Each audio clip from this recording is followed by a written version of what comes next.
Dasturxonni ko'rki, salatlarning esa qiroli bo'lgan oliviyeni o'zgacha ko'rinishda pardacha qilishni o'rganamiz. Oliviyemiz o'sha siz bilgan klassik mayda kubik shaklda to'rg'algan oliviya. Asosiy o'zgartirish kiritgan tomonimiz tuxumni oq va sarig'ini qirg'ichdan o'tkazamiz. Tekis joyga strech tortib, tuxumni oqini, ustidan tuxum sarig'ini va yana mayonez surtamiz. Ana endi salatimizga yetarlicha miqdorni solamiz. Salat retseptini opisiyaniyada yozib qoldiraman. Strech chetini qayirib, rullet shaklida salatimizni o'rab, muzlatgichga qo'yamiz va dasturxonga tortishdan oldin olamiz. Bezagi uchun tvorojniy sir va smetanadan foydalandik. Eng qiziq joyiga keldik. Salatli rulletimizni fantaziyamizni ishga solgan holatda o'zimiz xohlagandek chiroyli qilib bezatishimiz mumkin. Men tayyorlab qo'ygan tvorojniy aralashmamni krem o'rnida gulchalar yasab, bedana tuxum va bodring, zelyoniy garoxdan foydalandim. Eski usulni qo'ying, shu yangicha usuldan tayyorlab mehmonlaringizni lol qoldiring. Siz ham albatta tayyorlab ko'ring azizlarim.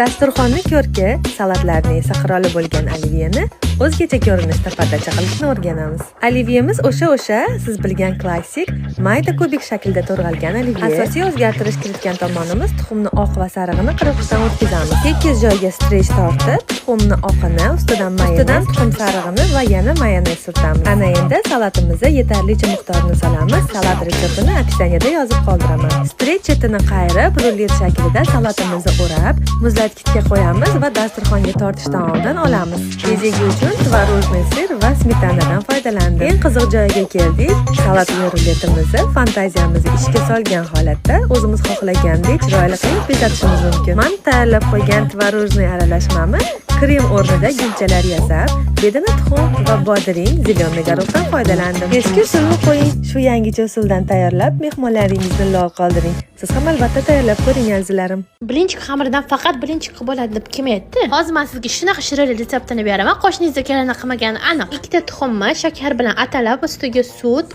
un va eritilgan sariyog' solamiz. 180 gradusda qizib turgan duxovkaga ustlari qizarguncha pishirib olamiz. Orasiga xohlagan nachinka qilsangiz bo'ladi. Menda qaymoqli krem bilan malina murabbo. Oson, asosiysi kam xarjgina shirinlik tayyor. Like bosib, hech qaysi shirinligiga o'xshamaydigan dugonangizga yuborib qo'ying. Har tomonga taraladi, nozingiz yuragimni yaraladi. Ay janan, nima hunaringiz bor yana.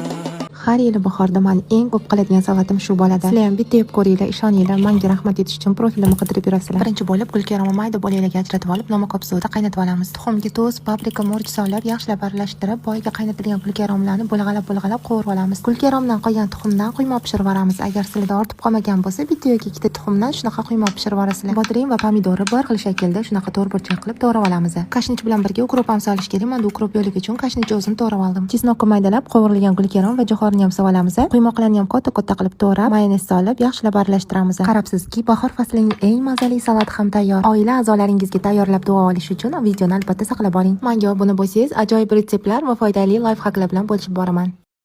Kelin bir mundoq neobычный ovqatlaringizdan qilib bering deyishganda, baqlajon sezon boshlandi. Baqlajonni tuxumda atalab, yog'da qovurib olamiz. Qovurilgan baqlajonni chetga olib, farshimizga piyoz, chesnok, tuz, qizil paprika, chesnochniy priprava solib aralashtiramiz. Kichkinagina kotletcha holatiga keltirib, qizib turgan yog'da kotletlarni bir oz qizartirib qovuramiz. Eng qiziq joyi, qovurilgan baqlajon bilan kotletlarimizni xuddi videoda ko'rsatilgandek o'rab olamiz. Kartoshka sabzilarimizni ziravor yog' bilan aralashtiramiz. Chorkadan chiqqan pomidorga suv, tuz, shakar qo'shib aralashtiramiz. Hamma narsani chiroyli terib, yarim soat duxovkaga vardim. Taqin deb rosa gapirgandinglar-ya. Oshxonada kiyimingiz sochingiz kir bo'lishi aniq edi. Yordamga Sunrise mahsulotlari keladi. Kiyimlaringiz rangini asraydi, matoni yemirmaydi. Sevimli kiyimlaringiz doimo yengidek ko'rinadi. Eng muhimi hidi o'tkirmas, yoqimli va nafis. Sunrise mahsulotlarini istalgan korzinka do'konlar yoki uzum marketdan xarid qilishingiz mumkin. To'xtayli, ishtahalar ochilib ketdi. Yurichani bosib, yaqinlagi videoni jo'natib qo'yinglar. Bilasizlar, ko'nglim ko'tariladi. Ba'zisiga gap bo'lishi mumkin emas, olinglar. Kelin bir mundoq neobычный ovqatlaringizdan qilib bering deyishganda, baqlajon sezon boshlandi. Baqlajonni tuxumda atalab, yog'da qovurib olamiz. Qovurilgan baqlajonni chetga olib, farshimizga piyoz, chesnok, tuz, qizil paprika, chesnochniy priprava solib aralashtiramiz. Kichkinagina kotletcha holatiga keltirib, qizib turgan yog'da kotletlarni bir oz qizartirib qovuramiz. Eng qiziq joyi, qovurilgan baqlajon bilan kotletlarimizni xuddi videoda ko'rsatilgandek o'rab olamiz. Kartoshka sabzilarimizni ziravor yog' bilan aralashtiramiz. Chorkadan chiqqan pomidorga suv, tuz, shakar qo'shib aralashtiramiz. Hamma narsani chiroyli terib, yarim soat duxovkaga vardim. Taqin deb rosa gapirgandim. Ko'rgandinglar, oshxonada kiyimingiz sochingiz kir bo'lishi aniq edi. Yordamga Sunrise mahsulotlari keladi. Kiyimlaringiz rangini asraydi, matoni yemirmaydi. Sevimli kiyimlaringiz doimo yengidek ko'rinadi. Eng muhimi hidi o'tkirmas, yoqimli va nafis. Sunrise mahsulotlarini istalgan korzinka do'konlar yoki uzun marketdan xarid qilishingiz mumkin. To'xtaylik, ishtahanglar ochilib ketdi. Yuringchani bosib, yaqinlagi videoni jo'natib qo'yinglar. Bilasizlar, ko'nglim ko'tariladi. Ba'zisiga gap bo'lishi mumkin emas, olinglar.